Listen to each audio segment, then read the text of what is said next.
कहते हैं हमारी ही दुनिया में ना जाने कितनी दुनियाएं और बसती है, मगर इंसान सिर्फ उसे ही मानता है जिसे वो देख सकता है। काली अमावस की रात थी। चारों ओर सिवाय हवाएं और शोर के अलावा कुछ भी नहीं था। राजन को आज घर लौटने में देर हो गई थी। रात के सन्नाटे को वो अपनी साइकिल से चीरता हुआ चला जा रहा था। वो गांव की नदी तक पहुंचा ही था कि तभी उसे नदी के पास एक काला साया दिखाई दिया जो नदी के किनारे पानी को घूरे जा रहा था। इतनी रात को नदी के पास देखकर राजन के ना जाने क्यों रोंगटे खड़े हो गए। उसे ऐसा महसूस हुआ मानो उसके पैर साइकिल के पैडल पर जम गए हो। राजन कपकपाते हुए होठों से बोला, कौन है वहां पर? राजन ने इतना बोला ही था कि अचानक वो साया बिजली की रफ्तार से दौड़ता हुआ राजन के नजदीक आ गया। राजन की नजर जैसे ही उस साये पर पड़ी, उसके हलक से एक भयानक चीख निकल गई। इस घटना के 1 महीने बाद अर्जुन का सारा ध्यान ड्राइविंग पर था। उसकी पत्नी शिखा कार में ड्राइविंग सीट के बगल में बैठी हुई एक मैगजीन पढ़ रही थी। शिखा ने मैगजीन रखकर अर्जुन की ओर देखकर कहा, और कितनी दूर रह गया है तुम्हारा गांव अर्जुन? बस थोड़ी दूर रह गया है, आधे घंटे में हम पहुंच जाएंगे। तुम्हारे चेहरे पर इतनी टेंशन क्यों है? टेंशन क्यों नहीं होगी शिखा, मैंने अपनी माँ को बगैर बताए तुमसे लंदन में शादी जो कर ली। पता नहीं माँ तुम्हें देखकर कैसे रिएक्ट करेगी। डोंट वरी अर्जुन, मुझ पर भरोसा रखो। तुम्हारी माँ को मनाने की जिम्मेदारी मेरी है। आई होप शिखा ऐसा ही हो। यकीन मानो अगर ऐसा हुआ ना तो मेरे ऊपर से एक बहुत बड़ा बोझ उतर जाएगा। अब मुस्कुरा भी दो यार। अच्छा, तुम बता रहे थे कि गांव में तुम्हारी बहुत बड़ी हवेली बनी हुई है, कुछ बताओ ना अपनी हवेली के बारे में। अरे 15 मिनट में हम वैसे भी पहुंचने वाले हैं, तुम खुद देख लेना। कुछ ही देर में अर्जुन अपने गांव वीरपुर अपनी हवेली में खड़ा हुआ था। अर्जुन की मां अर्चना देवी अर्जुन के स्वागत के लिए हवेली के बाहर खड़ी हुई थी। अर्जुन ने दौड़कर अपनी मां के पैर छुए और डरते हुए बोला, ये शिखा है मां, मेरी पत्नी। हम दोनों ने लंदन में शादी कर ली। अर्जुन की बात सुनकर अर्चना देवी मुस्कुराकर बोली, कोई बात नहीं बेटा, एक ना एक दिन तो तुझे शादी करनी ही थी। इतना बोलकर अर्चना ने अपनी बहू को गले लगा लिया और वो अंदर आने का इशारा करती हुई वहां से चली गई। अर्जुन को अपनी मां का ये बिहेवियर देखकर बहुत ज्यादा हैरत हुई। उसे उसकी मां इस बार बहुत बदली हुई सी लगी। अर्जुन पूरे 10 साल बाद लंदन से आया था। अर्जुन उन्हीं ख्यालों में खोया हुआ था कि उसके कानों में उसकी पत्नी शिखा की आवाज टकराई। अब क्या बाहर ही खड़े रहने का इरादा है क्या? अंदर नहीं चलोगे? कौन से ख्यालों में गुम हो गए? मुझे लगा था माँ को मेरी शादी के बारे में जानकर बुरा लगेगा, मगर माँ को तो जैसे कोई फर्क ही नहीं पड़ा। अजीब आदमी हो, ये तो अच्छी बात है। मुझे मेहनत करने की जरूरत ही नहीं पड़ी। चलो अब अंदर भी चलो। अर्जुन और शिखा अंदर की ओर चले गए। अर्जुन ने देखा कि उसकी हवेली में सन्नाटा पसरा हुआ था। उसे याद था कि उसकी हवेली में बहुत सारे नौकर चाकर हुआ करते थे। डाइनिंग टेबल पर डिनर के दौरान अर्जुन अपनी माँ से जो बोला वो सुन उसकी पत्नी शिखा और रहस्यमय अंदाज में मुस्कुराकर लगातार देखे जा रही थी। माँ, हवेली के सारे नौकर कहाँ गए? मैंने सबको छुट्टी दे दी बेटा।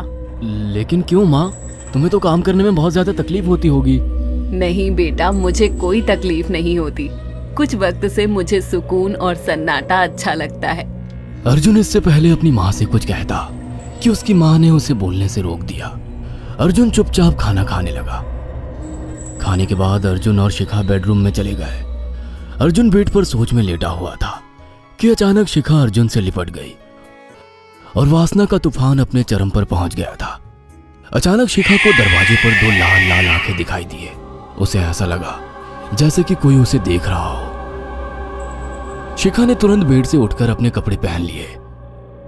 क्या हुआ शिखा? अर्जुन, मुझे ऐसा लगा जैसे कोई हम दोनों को देख रहा हो। पागल हो गई हो क्या? हवेली में सन्नाटा पसरा हुआ है, एक भी नौकर चाकर नहीं है। तुम्हें वहम हुआ होगा। तुमने तो सारा मूड खराब कर दिया शिखा, अब सो जाओ। उस रात अर्जुन तो गहरी नींद में सो गया, मगर शिखा की आंखों से नींद कोसों दूर थी।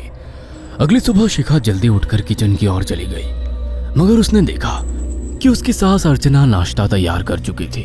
माँ, आपने तकलीफ क्यों की? मुझे बुला लेती आप। शिखा की बात सुनकर उसकी सास अजीब से अंदाज में शिखा की ओर देखने लगी।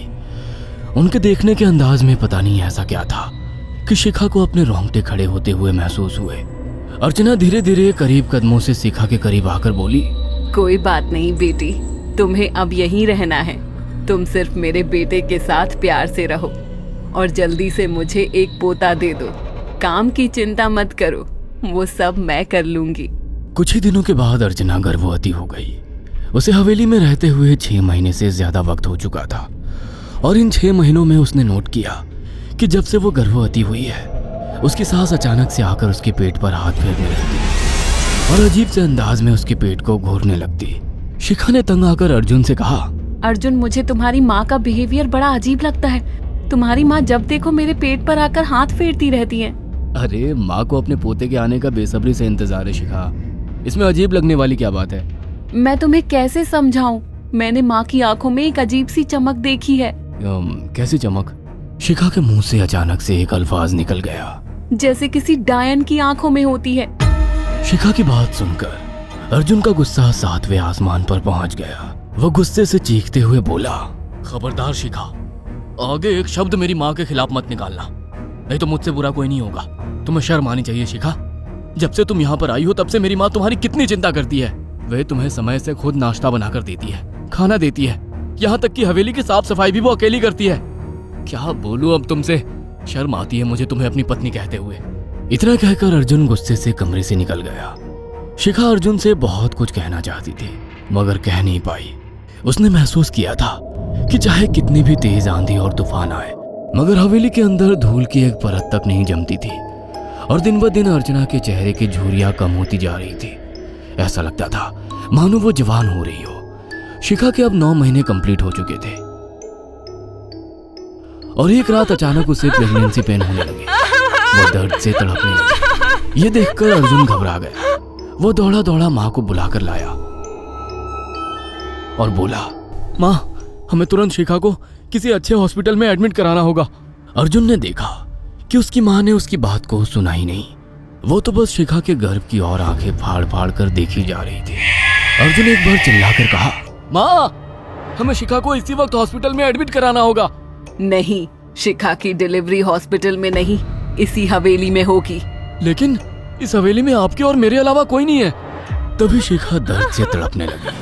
अर्चना ने अपने बेटे को धक्के देकर कमरे से बाहर निकाल दिया और दरवाजा बंद कर लिया। अर्जुन हक्का बक्का रह गया। अर्जुन दौड़ता हुआ गांव की ओर गया। उसने देखा कि गांव में एक पेड़ के नीचे गांव के सभी बुजुर्ग इकट्ठे थे। उनके हाथों में जलती हुई मशालें थीं। अर्जुन उनके पास पहुंच गया और बोला, मेरी मदद कीजिए, मेरी बीवी को प्रेगनेंसी दर्द हो रहे हैं। आप प्लीज किसी दाई को बुला लीजिए, जितना पैसा चाहिए देने को मैं तैयार हूँ। तभी उसके कानों में गांव के सरपंच की आवाज टकराई, बेवकूफ लड़के, तू अपनी बीवी को एक डायन के यहाँ पर मरने के लिए छोड़ आया। क्या कहना चाहते हैं आप? आप जानते हैं आप क्या कह रहे हैं? वही जो तू सुन रहा है। तेरी माँ एक डायन है। इन गांव वालों के हाथों में जो मशाले देख रहा है ना, हम तेरी ही हवेली में आग लगाने जा रहे थे। तेरी माँ ने इस गांव में ना जाने कितने नौजवानों को मार कर खाया है। तेरी माँ एक डायन है। लगता है आपका दिमाग खराब हो गया है। आप जानते भी हैं मैं कौन हूँ? हाँ, मैं जानता हूँ। तू ठाकुर धीरेन्द्र प्रताप का बेटा है। तेरे पिता को शक हो गया था कि तेरी माँ एक डायन है, इसीलिए उन्होंने तुझे हमेशा उससे दूर रखा। पहले तेरी माँ ने तेरे पिता को मारा और धीरे धीरे करके वह हवेली के सारे नौकरों को मार कर खा गई और फिर गांव वालों को भी मारने लगी। और अब तो तेरे होने वाले बच्चे को खाएगी, क्योंकि डायन को नवजात शिशु का मांस खाना बहुत पसंद होता है। अगर मेरी बात पर यकीन नहीं है तो चलकर मेरे साथ तो खुद अपनी आंखों से देख ले।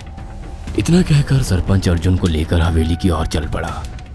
उसके पीछे कई लोग थे जो जलती मशाले पकड़े हुए थे। हवेली के अंदर घुसकर उन्होंने उस कमरे के दरवाजे को तोड़ दिया जहाँ पर शिखा थी। कमरे का मंजर देखकर अर्जुन के रोंगटे खड़े हो गए। उसने देखा कि उसकी माँ एक बेहद भयानक रूप में उसके बच्चे का मांस खा रही थी और उसकी पत्नी शिखा फर्श पर मरी हुई पड़ी थी और पूरा फर्श खून से लाल था। अर्जुन को अपनी आंखों पर यकीन नहीं आ रहा था कि तभी उसकी माँ उसके ऊपर झपटी। सरपंच ने चीखकर कहा, अरे इस डायन को आग लगा दो, जिंदा जला दो इसे और साथ ही साथ इस हवेली को भी। सभी लोगों ने जलती हुई मशाले डायन के ऊपर फेंक दी।